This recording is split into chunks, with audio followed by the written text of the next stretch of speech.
कि इसको लेकर के बीजेपी के अंदर टेंशन है।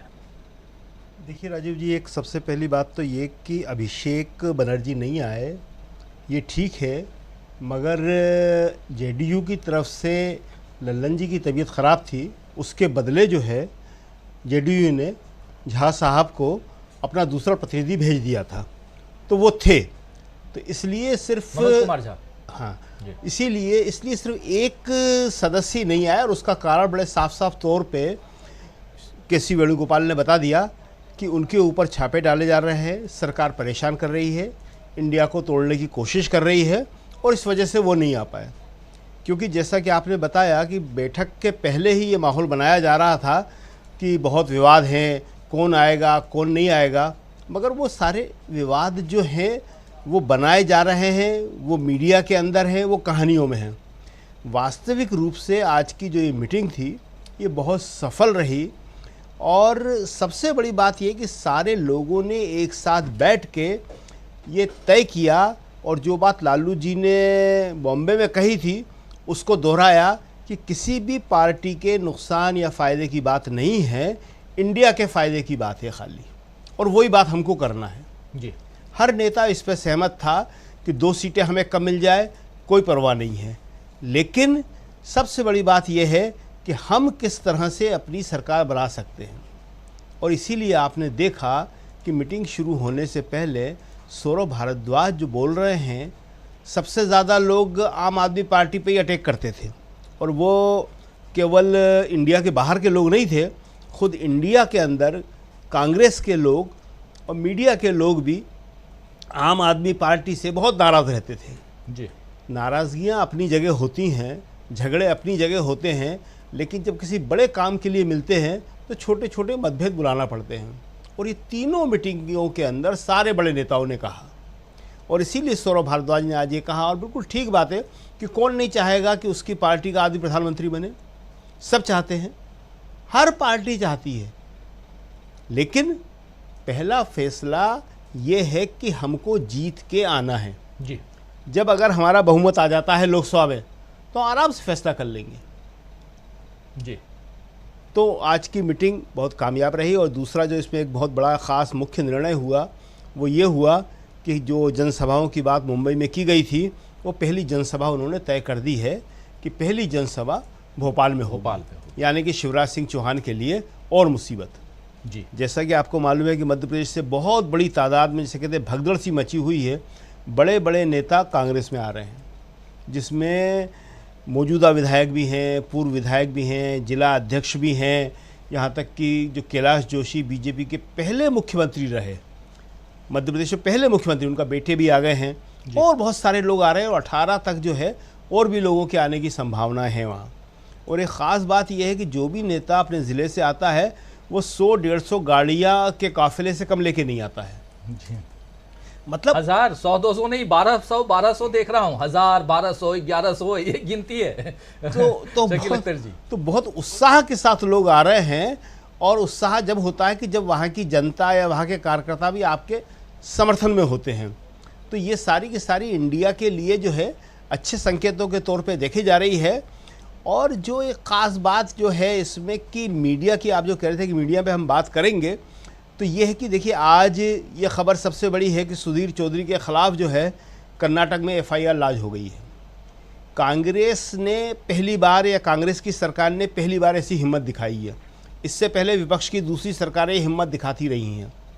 आपको याद होगा कि महाराष्ट्र में उद्धव ठाकरे ने सबसे बड़ी हिम्मत की थी, और उसके बाद काफ़ी दिनों तक जो है झूठ, विभाजन, नफ़रत फैलाने वाले जो एंकर और पत्रकार थे वो चुप हो गए थे, खामोश हो गए थे। अर्नब गोस्वामी को उन्होंने गिरफ्तार कर लिया था, उसके बाद स्टालिन ने यही काम किया।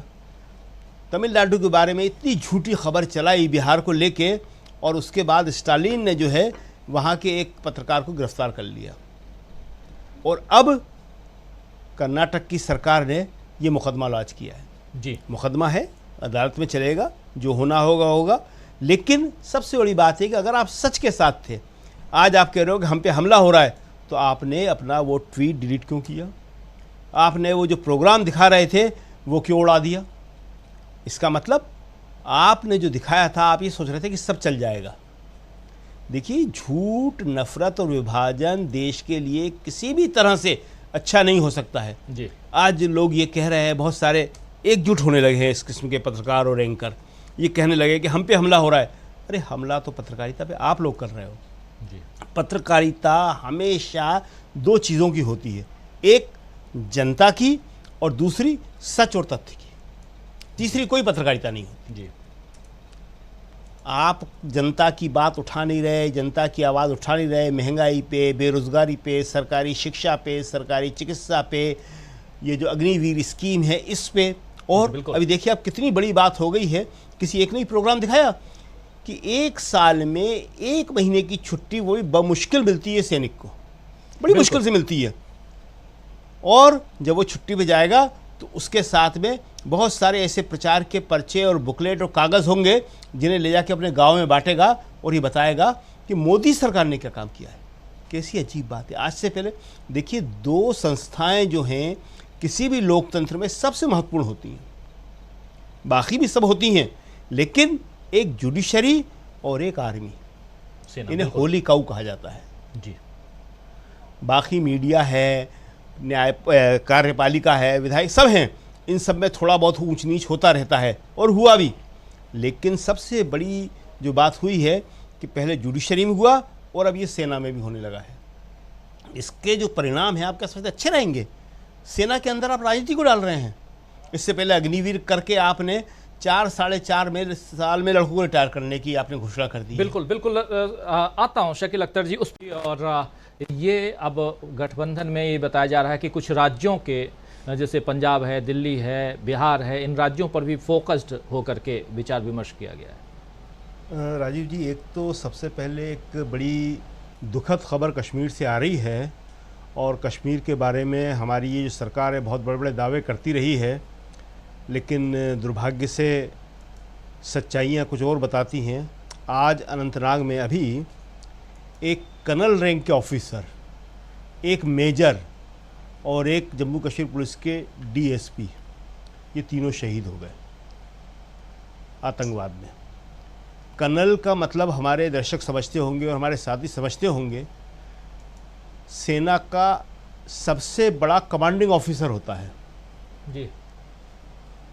कर्नल का शहीद होना बहुत बड़ी बात होती है, मेजर भी, डीएसपी भी। कश्मीर के हालात अच्छे नहीं हैं। अभी आज की मीटिंग में महबूबा मुफ्ती और उमर अब्दुल्ला दोनों बैठे हुए थे और कुछ बातें उन्होंने बताई वहाँ पे कि कश्मीर में हालत क्या हो रही है। कश्मीर के बारे में जो दावे किए जा रहे हैं वो बिल्कुल अलग हैं और कश्मीर की हालत जो है वास्तविक जो है वो बिल्कुल अलग है। क्योंकि होता ये है कि जब आप झूठे दावे करने लगो, कहानियाँ ही कहानियाँ सुनाने लगो, तो ग्राउंड पे आप काम नहीं करते हैं। और वही सच्चाई है कि जो 1990 के बाद 1989 में जो वहाँ आतंकवाद शुरू हुआ था और उसको जिस तरह से उस समय की केंद्र सरकारों ने और वहाँ जो गवर्नर रहे हैं उन्होंने निपटा, वो उसके बाद नहीं हुआ और कहानियाँ ज़्यादा सुनाई जाने लगी हैं। खैर, तो उसके लिए हमें बड़ा दुख हो रहा है कि जब ये अभी हाल खबर हमें मिली, सारे बड़े नेताओं ने इस पर दुख किया।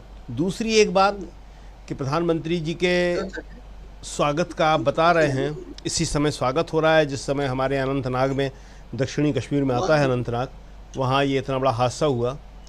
अपने घर के अंदर आपका स्वागत कैसे होता है, इसका टीवी के लिए क्या मायने हैं, ये हमारी समझ में आज तक नहीं आया। ये कहीं रामलीला मैदान में हो रहा है, ये कहीं और किसी सार्वजनिक जगह पे हो रहा है, आपके पार्टी ऑफिस में आप ही के लोग कर रहे हैं। और आप लोगों ने सबने वो देखा होगा कि उसमें जो बीजेपी के अध्यक्ष हैं नड्डा साहब, उन्हें इतनी भी इजाज़त नहीं है कि वो भी हाथ उठा के कार्यकर्ताओं का धन्यवाद दे सकें। वो सिर्फ आगे पीछे घूम रहे हैं। तो ये मोदी जी का जो आपने कहा बहुत सही कहा कि इतना आदत हो गई ये देखते हुए, इतने सारे ऐसे स्वागत समारोह हो चुके हैं कि जिनका कोई ज़्यादा मतलब नहीं है। खैर, ये बात। अब इसके बाद जो एक और सबसे बड़ी बात के तौर पे जिस पे कहा जा रहा है और है भी बड़ी बात वो कि आज ये फैसला हुआ है कि जो नफ़रत फैलाने वाले एंकर हैं उनका बायकॉट करेंगे और कुछ नाम भी तय किए गए हैं। सब अच्छी बातें हैं, लेकिन हम थोड़ा सा ये जानना चाहते हैं, पूछना चाहते हैं, क्या कांग्रेस के लोगों को ये भी मालूम है कि जो प्रेम फैलाने वाले एंकर हैं वो कौन हैं। आप नफरती एंकरों के प्रोग्राम में नहीं जाएंगे और प्रेम फैलाने वाले एंकरों को आप जानते नहीं हैं। इंडिया के बाकी दल हैं, उन्हें तो मालूम है, वो लोग तो बताते हैं, हमारी उनसे बात होती रहती है, आप लोगों से ही बात होती रहती होगी। लेकिन कांग्रेस के जो नेता हैं उनमें से किसी को नहीं मालूम।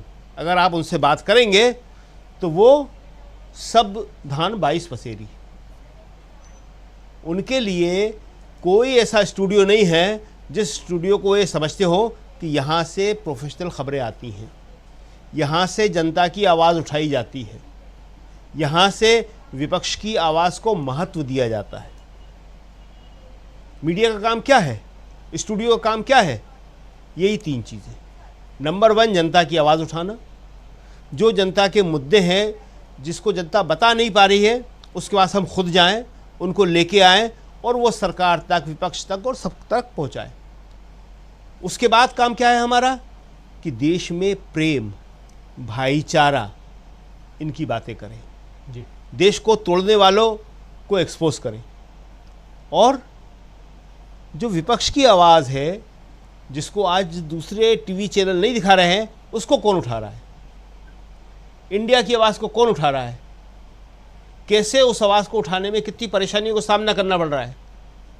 तो भाई लोगों, उनके पास भी जाओ, वहाँ भी जाके अपनी बात कहो। आपकी बात जो है वो करोड़ों लोगों तक पहुँचेगी। अभी आप लोग जो गोदी मीडिया के कैमरे को देख के उनके पीछे पीछे भागते रहते हो, उससे कुछ होने वाला नहीं है। वो आपका 1 मिनट का, थोड़ी देर का बाइट दिखाते हैं और उसके बाद उससे ज़्यादा आपके नेता राहुल गांधी को वो गालियां देते हैं।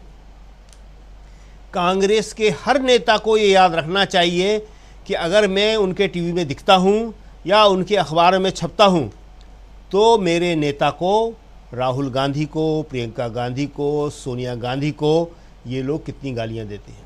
क्या इन्हें मालूम है? मुझे दिखाने से क्या होगा? नहीं, मगर वो कहते हैं मुझे दिखा दो, बाकी तुम लोगों को जितनी नेताओं को गालियां देना हो, हमारे नेतृत्व को देना हो और कांग्रेस की पॉलिसी को ख़राब बताना हो, वो ही बताते चले जाओ। आप सबको मालूम है, नाम लेके बोलता हूँ मैं आज, कि अभी सुधीर चौधरी की बात हो रही थी।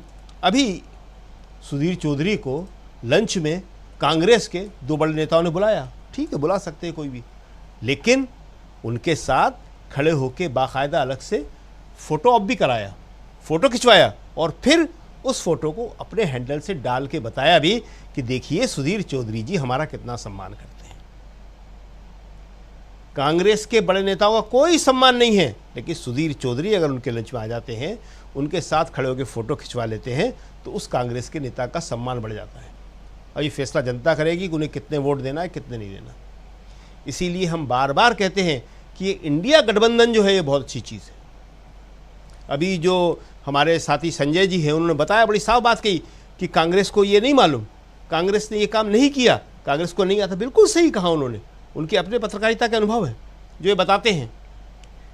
कांग्रेस ने हमेशा सत्ता संभाली है और उसके बाद उसका मिजाज जो है वो फ्यूडल हो गया है, पूरा सामंतशाही मिजाज है उसका।